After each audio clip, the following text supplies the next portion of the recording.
I remember bits and pieces of it, but so we started working with Dave Gerhardt, me, Yep. you, Gil, Dave. So yeah, why Yep. don't you take it from there? Yeah. So I don't know how Dave does this with all the things that he's got going on, but one thing he is good at is saying no to meetings. So we did not have endless meetings when we were doing this. We had one 30-minute meeting every week, and we still do with us and DG and Gil. And I think at first, Dave came to us with kind of a rough outline of, hey, this is how the slides should look. And when I say should look, it was, here are the ingredients for this. Now, a lot of that was based off of Andy's framework, and we'll get into that a little bit more here in a second. But what we did was we tried to get Gil's initial, I say word vomiting, not just because it's Gil. I say Jason word vomits too, and I word vomit, but just like a big brain dump of all of these initial ideas at first. And then what we would do is we try to take these ideas and fit them into the kind of framework that DG has suggested, to us. Now, you and I would riff on it outside of that 30-minute meeting. I think there were a couple times where once we felt like it was at a point where, hey, we're ready to review it with Dave, then we'd review it with him.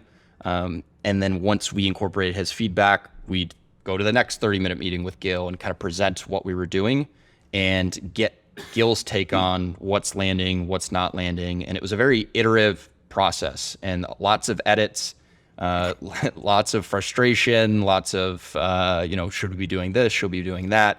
And it was confusing just because we hadn't done this before. I know that Dave had. We're creating something that doesn't exist yet. And how do you get feedback on that when it's new to everyone involved? Yeah, and part of what I remember too is like, well, not like it was forever ago, but there's this notion as you're coming up with it. Sorry, I've got something in my throat, but it doesn't work well for a podcast. There's this notion of like your villain. You know what I mean? Like who are you really? Who's the villain in your story? I guess is kind of what it is. And I think most companies, that's clear already a lot of times. And for us, that wasn't even clear for us. We're like, do we compete with technology? Do we compete with people? Because this is actually different. It's not an ABM platform, et cetera. And so even that, we had to figure that out. And that's a huge important part because like, especially for ours, like technology or people, like which one are we, and it's not people, but like wasted time, I guess, So I remember that kind of sticking out to me. And then the other thing I think was, you and I, we're pretty close on like what we want the brand to feel like, how we want to talk about it, how we think about it, that then leads to words and how to describe it, et cetera. But Gil has a little bit of a different view. And his view is more like from an investor's perspective. And ours is like more grounded in what people want to buy today. And I think that was one of the interesting things that, luckily for us, Gil was very open to like not, like, okay, and understanding like the difference between future selling versus like selling now. But that was one of the things that interested me too, is like, and that was part of, I think, the challenge of getting through some of this is like, okay, is that future state? Is that too far? Are we planning for like $1 billion time or like the, and so that was interesting to me too. So 100% agree. I think one thing to clarify for anybody who's listening. So there are a couple different things that we're working on right now, and it all starts from this narrative deck.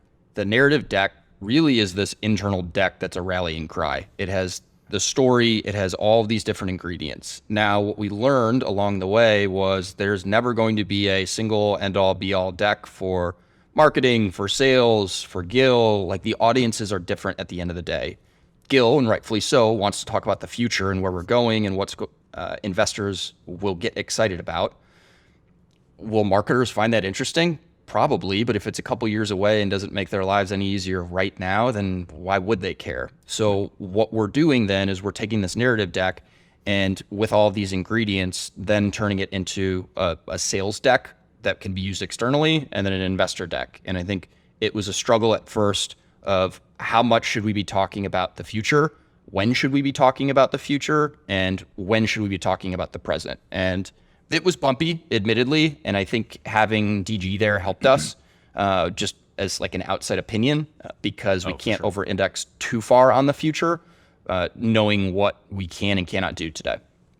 Yeah, and that was that I think was one of DG's biggest helps, was like being that third party and just like make it, simplifying it. Like I remember several times it's like, just don't ever, just pick it and this is good enough. Go. And you and I are, we like to like really, get things down and like really make them really, really good and perfect. But that was, I think, helpful for us. I see so many areas where if we just tried to do this ourselves, we would have just been like loggerheads or whatever that term is. We would have just, I have no idea what you were talking about, but I got you. People on the people listening didn't see my fists come together. Like, so we would have gotten stuck. We would have definitely gotten stuck, and it would have taken longer, and probably wouldn't have come out as well as I think it is coming out now. And the other part was like we started to review with trusted advisors and people that we like really trust, that really know metadata well. And we got just so differing opinions, like some people loved it. Some people like liked it. And then they're like, but this threw me off. Some people hated it. And that was really hard for me. You get into this, like almost, you got to stay out of the design by committee thing on this thing. But even with just a couple people, you can get into that trap. And so that was the other thing that was a little bit tough, is all this feedback. We've never done it before. So is it valid feed? You know what I mean? And these are outside people. Like, do we trust them, or do we like, sometimes you have to literally hear negative things from several people you trust and then literally still go the direction that you went and not make any change. And that's where you start to get like, okay, I have to know my product and our strategy better than anyone else, so that you can like take that as input, make some decisions on it, but still kind of go in that, in the direction you want to go. The two things that I noticed, just as far as feedback goes, were, what's the best way to put this? The first one was how you presented it. And I think as you presented it repeatedly, you got a sense of where there were parts that were not as smooth as we wanted them to be, or like you were kind of getting hung up and maybe you lost people or something. And that was the light bulb for us that, hey, we got to tighten up there. And that was without people saying anything. That was just us realizing that, hey, we need to tighten it up. Now, the second part was actually getting feedback from customers, advisors, investors, whoever it might be. And to your point, if you're just trying to make all of these edits after every single presentation, one, you're going to be making edits for a long time. It's probably going to water it down. And two, I would say it's going to be frustrating as hell. So the approach that we took was, yes, we're going to review it with people whose input that we value. We may not listen to everything, but if we were hearing the same thing from multiple people, then that was another light bulb moment that, hey, others are seeing this and it's consistent and we should probably do something about it. Yeah, definitely. Yeah, you're right. Actually, that's a good point. With me presenting it and I would really try and get into it, you know what I mean, too, and like present it as if I were in front of a bunch of people.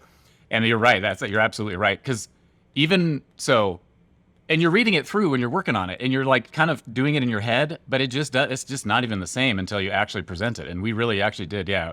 I think we got rid of several slides, we combined a couple, we just through reading it, like actually trying to present it. So no, that was a good point. That's critical. Like, and I'm not a big fan of practicing things. Because I feel awkward and weird, but that was so important, and I'm so glad that we did. And now, actually, I do more of that kind of stuff. I practice things more now. After that, I think one thing to add that we kind of skipped from the outline, and it backs up what you just mentioned. We started with Andy's framework, and it's a great framework. Don't get me wrong; I'm a big fan of frameworks, but you don't always have to follow them to a T. And I think one of the things that we quickly realized was, as we delivered it and tested it and refined it, we kind of customized what we were going to be including in this narrative so it fit us. So frameworks are great as a starting point, but you don't have to follow them to a T every single time.